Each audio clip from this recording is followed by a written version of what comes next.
उत्तराखंड में कांग्रेस की तरफ से दावेदारों की लंबी लिस्ट है जो लोकसभा चुनाव लड़ना चाहते हैं और इन कैंडिडेट्स में से 5 कैंडिडेट्स को सिलेक्ट करने के लिए कांग्रेस में अभी से माथापच्ची शुरू हो गई है।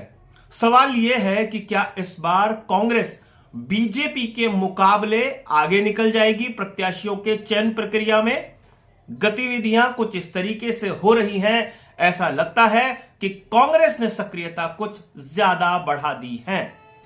दिल्ली में उत्तराखंड के कांग्रेसी नेताओं के साथ राष्ट्रीय अध्यक्ष मल्लिकार्जुन खड़गे की क्या बैठक हुई। प्रदेश के अध्यक्ष करण माहरा ने स्क्रीनिंग कमेटी, जो दावेदारों को सिलेक्ट करने के लिए स्क्रीनिंग कमेटी है, उनके प्रमुख भक्त चरण दास से मुलाकात में क्या कहा और उत्तराखंड के कौन से ऐसे नेता हैं जो अपनी अपनी पार्टी का दामन छोड़कर विपक्षी खेमे में जाने के लिए उत्सुक दिखाई दे रहे हैं।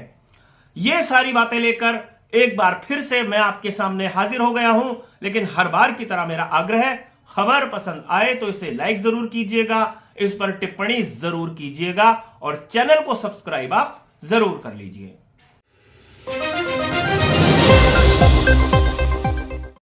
नमस्कार, मैं हूं मनमोहन भट्ट। उत्तराखंड के 6 नेता दिल्ली में पहुंचे थे। दिल्ली में राष्ट्रीय अध्यक्ष मल्लिकार्जुन खड़गे और राष्ट्रीय महासचिव वेणुगोपाल के साथ इन नेताओं की मुलाकात हो रही थी। उत्तराखंड में 5 कोऑर्डिनेटर्स बनाए हैं जो राष्ट्रीय नेतृत्व है कांग्रेस का, और ये कोऑर्डिनेटर्स हर सीट का अलग से मुआयना कर रहे हैं, अलग से उसकी रिपोर्ट प्रस्तुत कर रहे हैं। हरिद्वार के कोऑर्डिनेटर या समन्वयक बनाए गए हैं गणेश गोदियाल, टिहरी से मंत्री प्रसाद नैथानी, गढ़वाल से विक्रम सिंह नेगी जो प्रतापनगर के विधायक हैं, उधम सिंह नगर नैनीताल से गोविंद सिंह कुंजवाल और अल्मोड़ा से कोऑर्डिनेटर की भूमिका में है प्रोफेसर जीत राम। इन 5 लोगों की वेणुगोपाल और मल्लिकार्जुन खड़गे के साथ एक बैठक हुई। बैठक में कुछ और राज्यों के पदाधिकारी भी मौजूद थे, वो भी कोऑर्डिनेटर्स थे, और स्क्रीनिंग कमेटी जो बनाई गई है उसके प्रमुख उत्तराखंड के संदर्भ में बनाए गए हैं भक्त चरण दास। उनके साथ मुलाकात करी है करण माहरा ने। अब इन बैठकों के जो दौर शुरू हुए हैं, यही उत्सुकता जगाते हैं कि आखिर बैठकों के दौर क्यों शुरू हो गए हैं। अभी तो चुनाव काफी दूर है, लेकिन खबर यही है कि इस बार कांग्रेस बीजेपी के मुकाबले थोड़ा सा आगे निकलती हुई नजर आ रही है। हो सकता है बीजेपी ने अपनी तैयारियां पूरी कर ली हैं, लेकिन जिस तरीके की भागदौड़ कांग्रेस के भीतर दिखाई दे रही है, वैसी बैठकों की सिलसिले को हम बीजेपी के भीतर अभी नहीं देख पा रहे हैं। हो सकता है बीजेपी में अभी श्री राम जन्मभूमि के मुद्दे पर, मंदिर निर्माण के मुद्दे पर, रामचंद्र जी की मूर्ति की प्राण प्रतिष्ठा के मौके पर पूरा का पूरा संगठन और सरकारें व्यस्त हों, और हो सकता है कि उन्होंने इनकी तैयारी पहले से ही कर रखी हो, जैसा बीजेपी कहती ही है कि हम हमेशा ही चुनावी मोड में रहते हैं। लेकिन कांग्रेस भी चुनावी मोड में नजर आते हुए दिखाई दी है। घमासान क्या क्या होगा वो बात का विषय है, लेकिन फिलहाल बैठकें शुरू हो गई हैं। प्रत्याशी चयन के संदर्भ में ये बैठकें थी, ये बात बिल्कुल स्पष्ट है। 100 में से 5 लोगों को चुनना है। हरिद्वार और उधम सिंह नगर नैनीताल, मतलब हरिद्वार एक संसदीय सीट और उधम सिंह नगर नैनीताल संसदीय सीट, ये 2 सीटें ऐसी हैं जिनमें सबसे ज्यादा प्रत्याशियों ने आवेदन किया है या सबसे ज्यादा नेताओं ने प्रत्याशी बनने के लिए आवेदन किया है।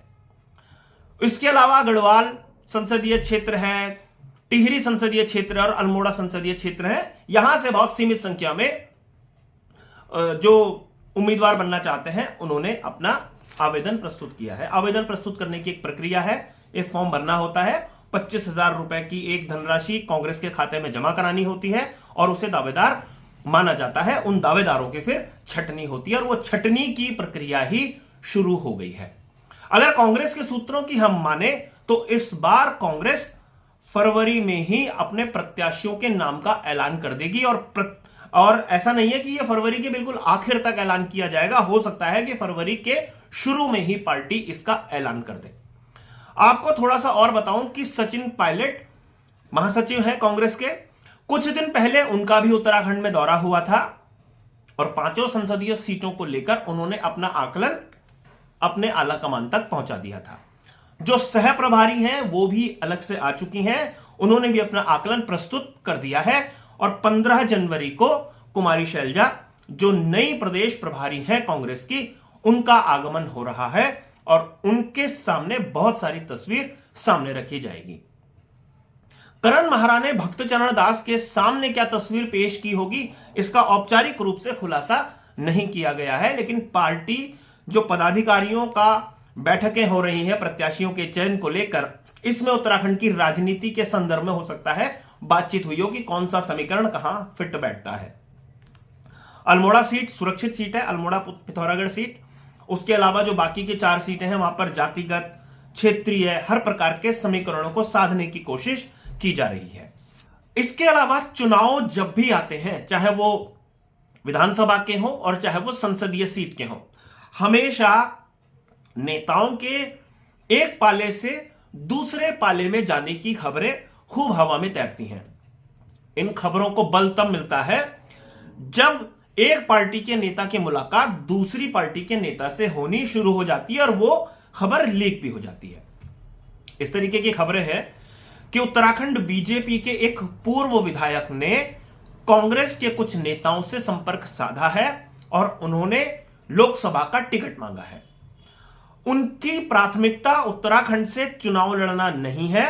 अगर बीजेपी उनको टिकट नहीं देती तो वो कांग्रेस से टिकट मांग रहे हैं। उत्तराखंड के बाहर किसी सीट पर वो चुनाव लड़ सकते हैं। वो सीट सहारनपुर भी हो सकती है और वो सीट बिजनौर भी हो सकती है। ऐसे ही कांग्रेस के भी एक नेता हैं, उन्होंने भी आवेदन किया है, दावेदारी की है कि वो लोकसभा चुनाव लड़ेंगे, लेकिन अगर उनका नंबर प्रत्याशी बनने का नहीं आया तो वो बीजेपी की तरफ जा सकते हैं। खबर है कि उनकी मुलाकातें बीजेपी के कई नेताओं से यदा कदा होती भी रहती हैं। घर परिवार में ही उनके बीजेपी के कई महत्वपूर्ण सदस्य, महत्वपूर्ण पदाधिकारी हैं, इसलिए उन्हें बीजेपी में अगर आना होगा तो कोई बहुत बड़ी समस्या उनके लिए नहीं होगी। लेकिन बीजेपी उनको टिकट देगी, इस बात की कोई गारंटी नहीं है। तो ये जो भगदड़ जैसी मचती हुई छुटभैया नेताओं की होती है, वो हम सारे लोग देखते हैं। चुनाव से ठीक पहले इकट्ठे किए जाते हैं लोग जिनका छोटा छोटा जनाधार होता है, लेकिन कई लोग चुनाव लड़ने की उम्मीद में एक पाले से खिसककर दूसरे पाले में चले जाते हैं। दूसरी पार्टी में जाकर उनको कितनी तवज्जो मिलती है ये वही लोग जानते हैं, और ये लोग आगे क्या क्या करेंगे ये देखना काफी महत्वपूर्ण होगा। और ये देखना काफी महत्वपूर्ण होगा कि कैसे कांग्रेस बीजेपी के मुकाबले प्रत्याशियों के नाम का ऐलान समय से पहले करती है, कैसे रणनीति बनाते हैं ये प्रत्याशी अपने अपने चुनावी क्षेत्र में। और जिस तरीके से मैंने बताया कि दौड़ धूप शुरू हो चुकी है, नतीजे का इंतजार है कि किसके पक्ष में कांग्रेस का आलाकमान फैसला देगा, किसके हाथ में टिकट थमाया जाएगा और कौन से वो लोग होंगे जो बीजेपी की रणनीति को, बीजेपी के चक्रव्यूह को ध्वस्त कर देंगे और उत्तराखंड में अपनी विजय पताका फहरा पाएंगे। अभी के लिए साथियों इतना ही। अगली रिपोर्ट में आपसे फिर मुलाकात होगी, तब तक इजाजत दीजिए। नमस्कार।